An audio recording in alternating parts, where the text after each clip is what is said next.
नमस्कार मित्रमैत्रिणींनो, आज मी तुमच्या पुढे रामायण आणि महाभारतातील 10 फरक आणि श्रीरामांची 108 नावे अर्थासहित घेऊन आली आहे. रामायण आणि महाभारत कालखंडात हजारो वर्षांचे अंतर आहे. श्रीरामकथा महर्षी वाल्मिकी यांनी लिहिली आणि महाभारत महर्षी वेदव्यास यांनी लिहिले. रामायणात 24,000 श्लोक आहेत, तर महाभारत हा आत्तापर्यंत लिहिलेला सर्वात मोठा ग्रंथ मानला जातो आणि त्यात अंदाजे 1,00,000 श्लोक आहेत. आता आपण या दोघांमधील 10 फरक बघूयात. रामायण आणि महाभारतातील फरक. नंबर 1. रामायण काळातील युद्ध एका पवित्र स्त्रीसाठी लढले गेले, तर महाभारताचे युद्ध राज्याच्या विभागणीसाठी लढले गेले. श्रीरामांचे रावणाशी युद्ध ही नियती होती, तर कौरव आणि पांडवांचे युद्ध परस्पर द्वेष आणि मत्सरामुळे झाले होते. नंबर 2. रामायणाच्या युद्धाच्या समाप्तीनंतर रावणाचा भाऊ विभीषण हा लंकेचा राजा मानला जातो. श्रीरामांचा राज्याभिषेक होतो आणि लव आणि कुशची कथा सुरू होते. तर महाभारताचे युद्ध संपल्यानंतर आणि नंतर यदुवंशी नाश झाल्यानंतर सर्व पांडव स्वर्गात जातात. श्रीराम अखेरीस आपला अवतार पूर्ण करण्यासाठी शरयू नदीत प्रवेश करतात. पांडव स्वर्गात जातात, तर श्रीकृष्ण बाण मारल्यानंतर निर्वाण प्राप्त करतात. नंबर 3. रामायणात भगवान श्रीराम हे महान अवतार म्हणून न मांडता मर्यादा पुरुषोत्तम म्हणून चित्रित करण्यात आले आहे, तर महाभारतात श्रीकृष्ण हे ईश्वराचे अवतार म्हणून चित्रित करण्यात आले होते. नंबर 4. रामायणाच्या कथेत त्याग, नीती आणि समर्पण यांचा उल्लेख आहे, तर महाभारताच्या कथेत शक्ती, अधिकार आणि ज्ञान यांचा उल्लेख आहे. रामायणात प्रत्येकाला सिंहासन सोडायचे असते, तर महाभारतात प्रत्येकाला सिंहासनावर बसायचे असते. नंबर 5. रामायणात फक्त श्रीराम आणि त्यांच्या कुटुंबाचे व्यक्तिचित्रण आहे, तर महाभारतात राजघराण्यासह अनेक लोकांचे चरित्र आणि कथा आहेत. महाभारतातील प्रत्येक पात्राची स्वतःची वेगळी कथा आहे. रामायणात एकच नायक आहे, तर महाभारतात मुख्य पात्रांपैकी एकाला नायक म्हणून निवडणे अवघड आहे. नंबर 6. रामायणात फक्त श्रीराम आणि रावणाच्या सैन्यात युद्ध झाले होते, तर महाभारतात कौरव आणि पांडवांच्या सैन्याशी अनेक सैन्ये लढली गेली. हे जणू महायुद्धच होते. एक युद्ध लंकेत तर दुसरे युद्ध कुरुक्षेत्रात झाले. नंबर 7. रामायणाच्या शैलीत एकरूपता आहे आणि महाभारताच्या शैलीत भिन्नता आहे. रामायणाची भाषा कलात्मक, अत्याधुनिक, अलंकृत आहे, तर महाभारताची भाषा प्रभावी आणि दमदार आहे. रामायण वाल्मिकी व्यतिरिक्त आचार्य तुलसीदास यांच्या व्यतिरिक्त अनेक विद्वानांनी लिहिले होते, पण महाभारत हे वेदव्यासांनी लिहिले आहे. श्रीरामकथा हजारो प्रकारे लिहिली, वाचली आणि सांगितली गेली, पण महाभारत नाही. नंबर 8. रामायणात नीती आहे, पण महाभारतातील गीतेसारखी शिकवण नाही. युद्धक्षेत्रातील गीतेचा संदेश हा महाभारताचा चमत्कार आहे. असे असूनही जीवनाचे सार रामायणात दडलेले आहे, कारण श्रीरामांचे जीवन गीतेसारखेच आहे. नंबर 9. रामायणात धर्म हा मुख्य घटक आहे, तर महाभारतात कर्म आणि शौर्य हे मुख्य घटक आहेत. रामायणात सद्गुण आणि नैतिकता प्रधान आहे, तर महाभारतात राजकारण आणि मुत्सद्दीपणा प्रमुख आहे. अरुण गोविल एकदा म्हणाले होते की रामायण आपल्याला काय करावे हे शिकवते आणि काय करू नये हे महाभारत शिकवते. नंबर 10. रामायणात दक्षिण भारताला एक विस्तीर्ण जंगल म्हणून चित्रित केले आहे, जिथे वानर, अस्वल यासारखे शिकारी प्राणी आणि विराध आणि कंबदासारखे राक्षस राहत होते. महाभारतात दक्षिण भारताचे फार कमी चित्रण आहे. तर मित्रांनो, आता आपण बघूयात श्रीरामांची 108 नावे. भगवान श्रीराम यांचे बालपणीचे नाव राघव आहे. नामकरण समारंभात गुरुवरिष्ठांनी त्यांचे नाव राम ठेवले. त्यांना मर्यादा पुरुषोत्तम श्रीराम असेही म्हणतात आणि रामचंद्र हेही त्यांचे नाव आहे. कोदंड नावाचे धनुष्य धारण केल्यामुळे त्यांना कोदंडपाणी असेही म्हणतात. त्यांची 108 नावे आणि त्या नावांचा अर्थ जाणून घेऊयात. नंबर 1, श्रीराम, ज्यांच्यामध्ये योगी रमून जातात. नंबर 2, रामचंद्र, राम चंद्रासारखा आनंदी आणि मोहक. रामभद्र, शुभराम, शाश्वत, सनातन राम, राजीव लोचन, कमळासारखे डोळे असलेले. श्रीराम राजेंद्र, श्री संपन्न राजांचा राजा, चक्रवर्ती सम्राट. रघुपुंगव, रघुवंशातील सर्वोत्तम. जानकी वल्लभ, जनकसुता सीतेचा प्रिय. जैत्रा, विजयशील, जितामित्र, शत्रूंवर विजय मिळवणारा. जनार्दन, सर्व मानवांकडून प्रार्थना करून घेण्यास सक्षम. विश्वामित्र प्रिय, विश्वामित्रांचे लाडके. जितेंद्रिय, विजेत्यांचा स्वामी, जो इंद्रावर विजय मिळवू शकतो. शरण्य त्राण तत्पर, निर्वासितांचे रक्षण करण्यासाठी सज्ज. बलिप्रथन, ज्याने बाली नावाच्या वानराचा वध केला. वाकबगार, उत्तम वक्ता. सत्यवाक, सत्यवादी. सत्यविक्रम, खरोखर पराक्रमी. सत्यव्रत, जे सत्याचे ठामपणे पालन करतात.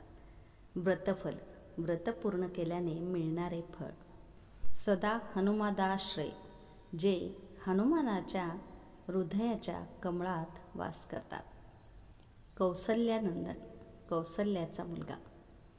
खारध्वनी, खर नावाच्या राक्षसाचा नाश करणारा. विराधवध पंडित, विराध नावाच्या राक्षसाचा वध करण्यात कुशल. विभीषण, परित्राता, विभीषणाचा रक्षक. दशग्रीव शिरोहर, 10 डोकी असलेल्या रावणाचा शिरच्छेद करणारा. सप्तल प्रभात, जो एकाच बाणाने 7 तालाच्या झाडांना छेदतो. हरकोदंड खंडन, ज्यांनी जनकपूरमध्ये भगवान शिवाचे धनुष्य तोडले. जमदग्न महादर्पदालन, परशुरामांचा मोठा अभिमान चिरडणे. तडकांतकृत, ज्याने तडका नावाच्या राक्षसीचा वध केला. वेदांतपर, वेदांत किंवा वेदांताच्या पलीकडे चालणारा विद्वान. वेदात्मा, वेदांचे रूप. भवबंधके भेषज, जगाच्या बंधनातून मुक्त करणारे एकमेव. दूषणप्री शिरोश्री, दूषण आणि त्रिशिरा नावाच्या राक्षसांचे शत्रू. त्रिमूर्ती, ब्रह्मा, विष्णू आणि महेश, 3 रूपे धारण करणारा. त्रिगुण, त्रिगुण स्वरूप किंवा 3 गुणांचा आश्रय. त्रयी, 3 वैदिक रूपे. त्रिविक्रम, ज्याच्या 3 प्रगतीने संपूर्ण जग व्यापले. त्रिलोकात्मा, 3 जगाचा आत्मा. पुण्यचरित्र कीर्तन, ज्यांच्या लीलांचे कीर्तन पवित्र आहे. धन्वी, धनुष्य धारण करणारा. दंडकारण्य वासकृत, दंडकारण्यामध्ये राहणारे. अहिल्या पावन, जो अहिल्याला शुद्ध करतो. पितृभक्त, वडिलांचा भक्त. वरप्रदा, वरदान देणारा. जितेंद्रिय, जो इंद्रियावर नियंत्रण ठेवतो. जितक्रोधी, जो रागावर विजय मिळवतो. जितलोभ, जो लोभाच्या वृत्तीचा पराभव करतो. जगद्गुरू, जो आपल्या आदर्श चरित्राद्वारे संपूर्ण जगाला शिकवतो. वृक्ष वानर संघाती, जो वानर आणि अस्वलांच्या सैन्याची व्यवस्था करतो. चित्रकूट समाश्रय, जे वनवासात चित्रकूट पर्वतावर वास्तव्य करतात. जयंत्र त्राण वरद, जो जयंताच्या जीवाचे रक्षण करतो आणि त्याला वरदान देतो. सुमित्रपुत्र सेवित, सुमित्रानंदन लक्ष्मणद्वारा सेवित. सर्व देवाधिदेव, सर्व देवांचे सर्वोच्च देवता. मृत्यू वानर जीव, मृत वानरांना पुन्हा जिवंत करणारा. माया मरीच हंता, मारीच नावाच्या राक्षसाला मारणारा. महाभाग, महान भाग्यवान. महाभुज, मोठे मोठे हात असलेला.